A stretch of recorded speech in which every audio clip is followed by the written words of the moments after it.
And ABC's Jay O'Brien joins me live now from Capitol Hill for more on this. Jay, I saw you trying to get Santos to answer some questions when he first arrived on Capitol Hill. What have the interactions, as you've seen him throughout the day, what have the interactions been like? Is he answering anything? Well, you've seen it in that package from John, and nothing has much changed. There's been repeated attempts from me. You saw us outside in front of the Capitol as he was walking from the House office buildings to the Capitol yesterday for the McCarthy vote. We repeatedly tried to get him to answer what did he have to say to his constituents. Does he have any remorse, among other things? He wouldn't answer. He looked straight ahead. At one point, he looked right at me, didn't answer, didn't open his mouth, didn't say a word, tried to turn around away from us at one point. Two of our intrepid colleagues, Layli Ibsa and Hama Demisi, have been working to try to talk to Georgesantos. You heard their voices and saw them in that piece as well. He has not said anything to them other than he supports Kevin McCarthy to be the next Speaker of the House. But what this means for his constituents, what he has to say to them, what he says about his legal name and things of that nature, he has not answered any of those questions. And he's meeting now the Congressional Press Corps that's going to continue to ask these questions anytime they see him. And as of right now, Diane, he has not offered a single answer.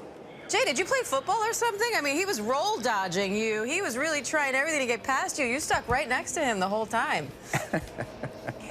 You know, I've never really had to work on my feet that much. I've never had, Jenny, and I said this yesterday, I've never had anyone fully turn their back to me and attempt to not answer a question. People will walk by, people will not say anything, but it was indicative when he fully attempted to turn his back to me and to the other reporters there, including a reporter from his local Long Island TV station who said he had questions from Santos's constituents who were his viewers, and Santos didn't respond to him either, Diane. So what does his future look like as a congressman? He says he's not stepping down, but will he be appointed to committees, and what happens if he's not?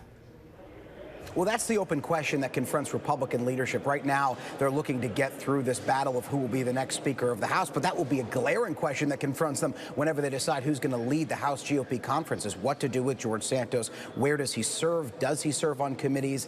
The other aspect of all of this that confronts Republicans is this is a tough building to be in if you don't know your fellow lawmakers, if you don't have connections. It's Washington, D.C. If you don't have friends in Congress, this can be a difficult place. So how Georgesantos operates within that structure, how does he build a staff? How does he bring bills to the floor? How does he represent his district in the way that a traditional member of Congress does? Is both a question that he will confront just in the next few weeks, frankly, and something that Republican leadership will have to confront because he is a member of their conference, Diane. Hey, what happens if he faces criminal charges? Could he be expelled from Congress? Well, obviously, that is far off. In the hypothetical sense, though, it's worth pointing out there is no rule in the Constitution, in the House rules, that prevents a sitting member of Congress from being charged or convicted of a crime. You can be convicted of a crime in this hypothetical and still serve in the United States Congress. Now, traditionally, what happens is if you're charged or convicted of a crime and you're a sitting member of Congress, you resign. That's what we've seen going forward. But this is one of those circumstances that is really anybody's guess as to what happens next.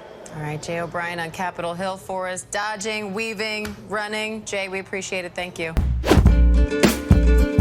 Loud, right? There it is. Well, there it is. You've got 5 votes now, 5 votes, which means that once again, this is the 4th roll call where Kevin McCarthy will not be elected Speaker. And Steve Kornacki is standing by at the big board. Steve, let's go through how this is going to work. They didn't have enough votes to adjourn. That's why there was a quorum call and a brief delay at the beginning. Democrats are holding firm. Nobody's voting present. Nobody's lowering that threshold. Now we've got 6. Yeah, and 6 is, with 5, there was still a very theoretical path for McCarthy if every other Republican who'd been voting against him voted for him, and then there was 1 who voted present. With 6, it's mathematically impossible for McCarthy now unless somehow, for some reason, a bunch of Democrats later in this vote abstain, vote present, something like that. But form has been holding completely. This is the alphabetical list. You see it is updating as the votes are called. What we have here, this is a list of all of the 20 votes who were against McCarthy on the 3rd ballot yesterday. And just as the roll is called, we're seeing who they vote for. And so far, the first 6 names to be called all have voted for Byron Donalds, whose name was put into nomination by Chip Roy. So that block of opposition is holding. Everybody, Republican-wise, who had voted for McCarthy on the first 3 ballots is still so far voting for him on this ballot. And everybody who had voted against him, Republican-wise, on the 3rd ballot is so far still voting against him on this 3rd ballot. And all the Democrats continue to vote for Hakeem Jeffries. So if all the Democrats continue to vote for Jeffries on this ballot, if he hits 212 again, it's mathematically impossible at this point for Kevin McCarthy to win on the 4th ballot. And now the question just becomes, again, from McCarthy's standpoint, working your way through this list of 20, they're going through them alphabetically. Are any of these going to end up saying McCarthy? Because that was the other question with the 4th vote. A lot of people were saying, hey, McCarthy probably not going to get to 218 on the 4th vote. Can he show progress? Can he show that he peeled off 3 or 4 and start some momentum? And again, now we are 1, 2, 3, 4, 5, 6. We are 7 deep into the no votes. Byron Donalds will be interesting. His name was just placed into nomination. He's coming up. Is there any that light up for McCarthy when the roll is called? So far, none.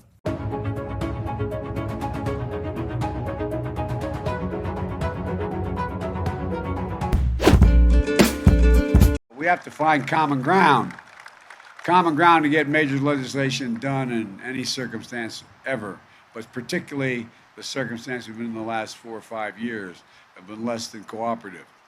And Leader McConnell and I don't agree on everything. In fact, we disagree on a lot of things, but here's what matters. He's a man of his word. When he gives you his word, you can take it to the bank, you can count on it, and he's willing to find common ground to get things done for the country. So thank you, Mitch. Thank you.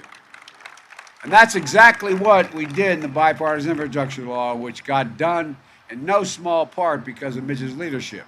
Folks, look, I wanted to start off the new year at this historic project here in Ohio and Kentucky with a bipartisan group of officials because I believe it sends an important message to the entire country. We can work together. We can get... One of the big reasons Kevin McCarthy is in this mess is because he gave the former president oxygen after January 6th. Yes. He went down to Mar-a-Lago and opened everything back up for him when he could have done the opposite. There's McCarthy right now trying to make his way through a throng of journalists and cameras. Right, I can't hear him. But the calculation was that Trump would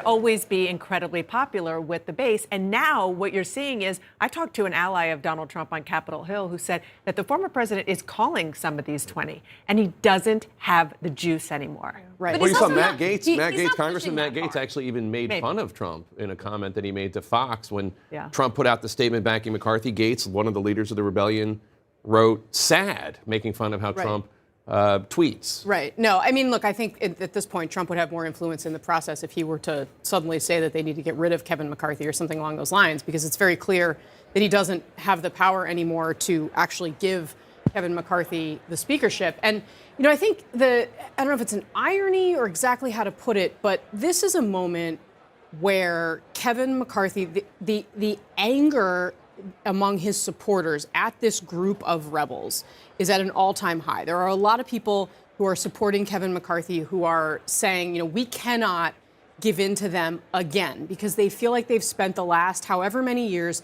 giving in and giving in and giving in, and these rebels or the Freedom Caucus or however you want to kind of characterize this group keeps moving the goalposts, keeps saying, okay, we got what we want, now we want more.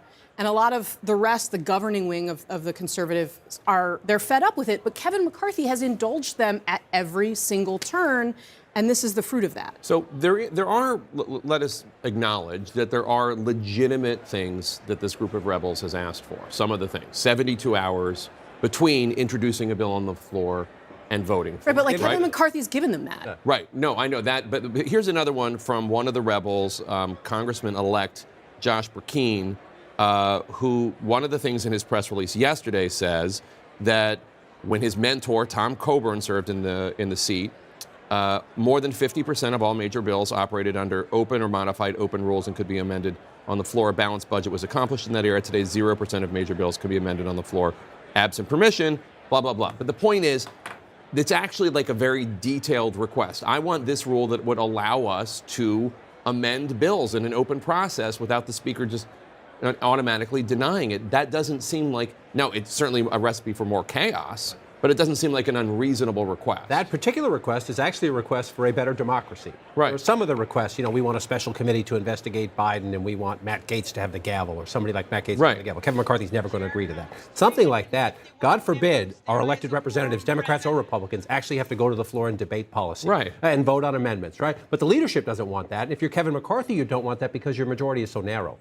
That the Democrats could actually pass amendments. They would only need to find a handful of Republicans to go with them to pass amendments. So as a power play, Speaker McCarthy doesn't want that. But to the Trump point, Trump is popular with the base, and he's popular with most of the House Republicans. There's a huge difference between popular and powerful.